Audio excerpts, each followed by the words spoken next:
இலங்கை செய்திகளுடன் நான் ரோஷன். விரிவான செய்திகளுக்கு முன் தலைப்புச் செய்திகள். தோல்வியடைந்த பழைய பாதையில் மீண்டும் நாட்டினை அழைத்துச் செல்ல முடியாது என கடல் தொழில் மற்றும் நீரியல் வளத்துறை அமைச்சர் ராமலிங்கம் சந்திரசேகர் தெரிவிப்பு. மத்திய அரசால் ஒதுக்கப்படும் நிதிகள் முறையாக செலவிடப்படாமல் மீண்டும் திருப்பி அனுப்பப்படுவதற்கான காரணம் தொடர்பாக ஜனாதிபதி அதிகாரிகளிடம் கேள்வி. ஜனாதிபதி அனுர்குமார திசாநாயக்க மற்ற அரசியல் தலைவர்களுக்கு ஒரு முன்மாதிரியாக திகழ்வதாக கொழும்பு பேராயர் சுட்டிக்காட்டு. தேசிய மக்கள் சக்தி அரசாங்கத்தின் அனைத்து அமைச்சுகளிலும் கண்காணிப்பு குழு ஒன்றை நியமிக்க திட்டம். தொடர்வது விரிவான செய்திகள். அனைத்து மக்களும் நிம்மதியாக வாழக்கூடிய சூழலை ஏற்படுத்தி கொடுப்பதை நோக்கி நாம் பயணித்துக் கொண்டிருக்கிறோம் என கடல் தொழில் மற்றும் நீரியல் வளத்துறை அமைச்சர் ராமலிங்கம் சந்திரசேகர் தெரிவித்துள்ளார். ஜனாதிபதி தலைமையில் யாழ் வல்வெட்டித்துறை கூட்டத்தில் கலந்து கொண்டு உரையாற்றும் போது இவ்வாறு குறிப்பிட்ட அவர் மீண்டும் இந்த நாட்டை தோல்வியடைந்த பழைய பாதையில் அழைத்துச் செல்ல முடியாது என்றார். அமைச்சர் மேலும் தெரிவிக்கையில், யுத்தம் நிறைவடைந்து எமது மக்கள் பிரச்சனைகள் இதுவரை தீர்க்கப்படாமல் பெரும் துன்பத்திற்கு மத்தியில் வாழ்ந்து கொண்டிருக்கின்றனர்.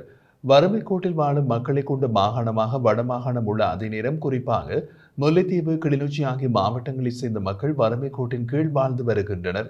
இந்த நிலையில் இந்த மக்களுக்கு வளமான வாழ்க்கையை உருவாக்கி கொடுப்பதே தனக்கும் மக்களுக்கும் இடையே உள்ள பிணைப்பு என்று ஜனாதிபதி கூறியிருந்தார். நாட்டில் உள்ள அனைத்து மக்களும் நிம்மதியாக வாழக்கூடிய சூழலை ஏற்படுத்தி கொடுப்பதே எமது இலக்காகும். அதன்படி அந்த இலக்கை நோக்கி நாம் பயணித்துக் கொண்டிருக்கின்றோம். 2 பிரதான தேர்தல்களிலும் தேசிய மக்கள் சக்திக்கு வாக்களித்த மக்களுக்கு நாம் கடமைப்பட்டுள்ளோம். இதன் அடிப்படையில் நமக்கு வாக்களிக்காத மக்களையும் இதில் இணைத்துக் கொண்டு ஒன்றாக பயணிக்க நாம் தயாராக உள்ளோம். மீண்டும் இந்த நாட்டை தோல்வியடைந்த பழைய பாதையில் அழைத்துச் செல்ல முடியாது என்றார். வடக்கு மாகாண அபிவிருத்திக்காக மத்திய அரசால் ஒதுக்கப்படும் நிதிகள் முறையாக செலவிடப்படாமல் மீண்டும் திருப்பி அனுப்பப்படுவதற்கான காரணம் என்ன என்று ஜனாதிபதி அனுர்குமார திசாநாயக்க அதிகாரிகளிடம் கடுமையாக கேள்வி எழுப்பினார். நேற்று யாழ்ப்பாண மாவட்ட செயலகத்தில் நடைபெற்ற மாவட்ட அபிவிருத்தி ஒருங்கிணைப்பு குழு கூட்டத்தின் போது இந்த கேள்வி எழுப்பப்பட்டது. அதில் வீதி அபிவிருத்தி அதிகார சபை நிதி கோரிய போது ஜனாதிபதி மேல் குறிப்பிட்ட கேள்வியினை முன்வைத்திருந்தார்.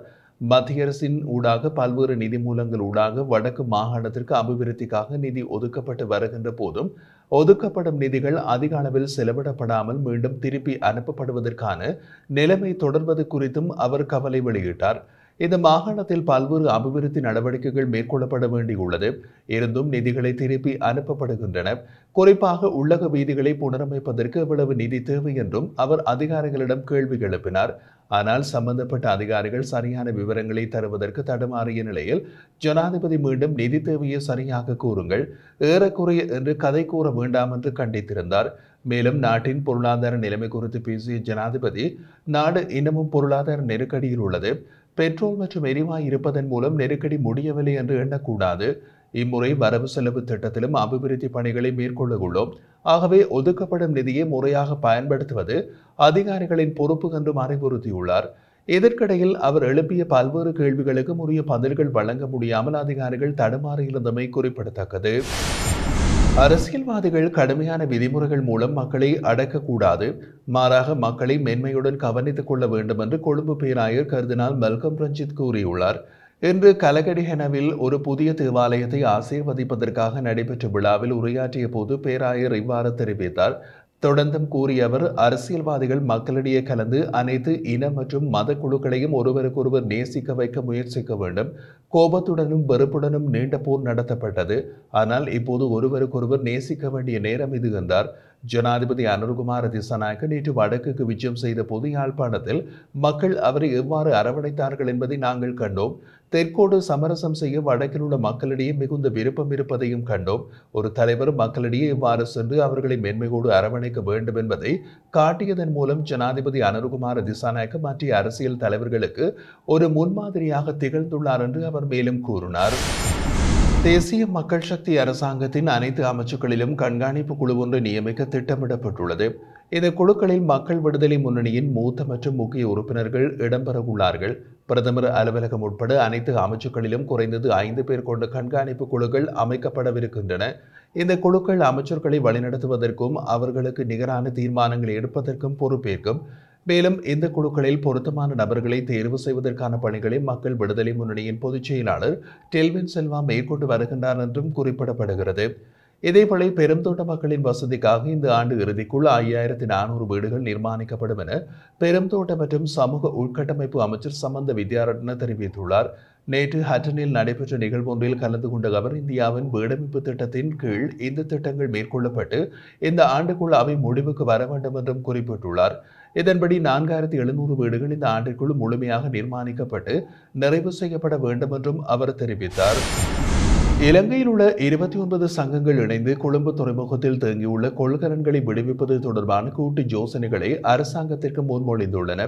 அடுத்த 2 வாரங்களுக்குள் மேற்கொள்ளப்பட வேண்டிய முன்மொழிவுகள் மற்றும் எதிர்வரும் 3 முதல் 6 மாதங்களுக்கு இடைப்பட்ட காலப்பகுதியில் மேற்கொள்ளப்பட வேண்டிய முன்மொழிவுகள் என்பன இவ்வாறு அரசாங்கத்திடம் சமர்ப்பிக்கப்பட்டுள்ளது. இதன்படி தேங்கியுள்ள கொள்கலன்களை முறையாக விடுவிப்பதற்காக அடுத்த 2 வாரங்களுக்குள் விசேட சோதனை கருவி கட்டமைப்புகள் உருவாக்கப்பட வேண்டும் எனவும் கொள்கலன்களுக்கு விரைவில் அனுமதிகளை வழங்குவதற்காக விரைவு அனுமதி குழுவை மீண்டும் கூட்ட வேண்டும் என்றும் யோசனை முன்வைக்கப்பட்டுள்ளது.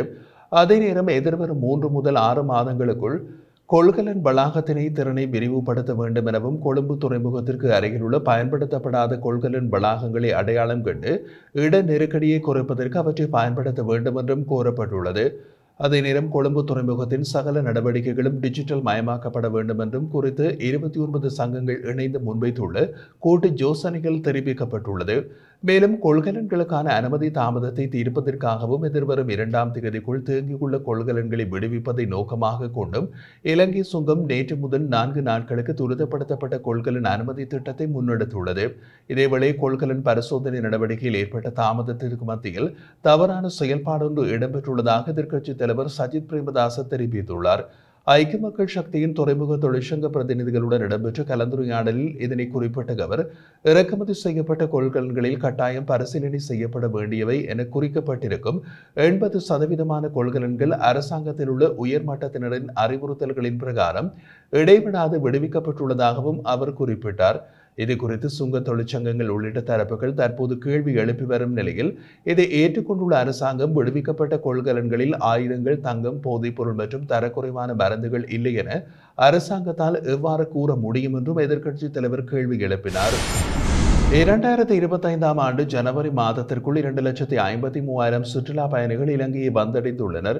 இது ஒரே மாதத்திற்குள் நாட்டுக்குள் வருகை தந்த அதிகூடிய சுற்றுலா பயணிகளின் எண்ணிக்கையாகும். இந்த அதிக எண்ணிக்கையிலான சுற்றுலா பயணிகள் வருகை தந்த கடைசி சாதனை 2018 ஜனவரியில் பதிவாகியிருந்தது. அப்போது 2,38,000 சுற்றுலா பயணிகள் இலங்கைக்கு வந்திருந்தனர். மேலும் 2018ஆம் ஆண்டு முழுவதும் 2.5 மில்லியனுக்கும் அதிகமான சுற்றுலா பயணிகள் நாட்டிற்கு வருகை தந்திருந்தனர். ஆனால் 2019இல் இடம்பெற்ற உயிர்த்த ஞாயிறு சம்பவம் மற்றும் பின்னர் கோட்டாபய ஆட்சிக்கால வங்குரோத்து நிலைமை ஆகியவற்றால் சுற்றுலா பயணிகளின் வருகைகள் பெரிதும் பாதிக்கப்பட்டன. இதனைத் தொடர்ந்து ரணில் விக்ரமசிங்க தலைமையிலான அரசாங்கம் முன்னெடுத்த பல்வேறு நடவடிக்கைகள் மூலம் சுற்றுலாத்துறையில் மீள்வேகம் அதிகரித்தது. இதன் விளைவாக 2025 ஜனவரியில் நாட்டின் சுற்றுலா வருகைகள் புதிய உச்சத்தை எட்டியுள்ளது.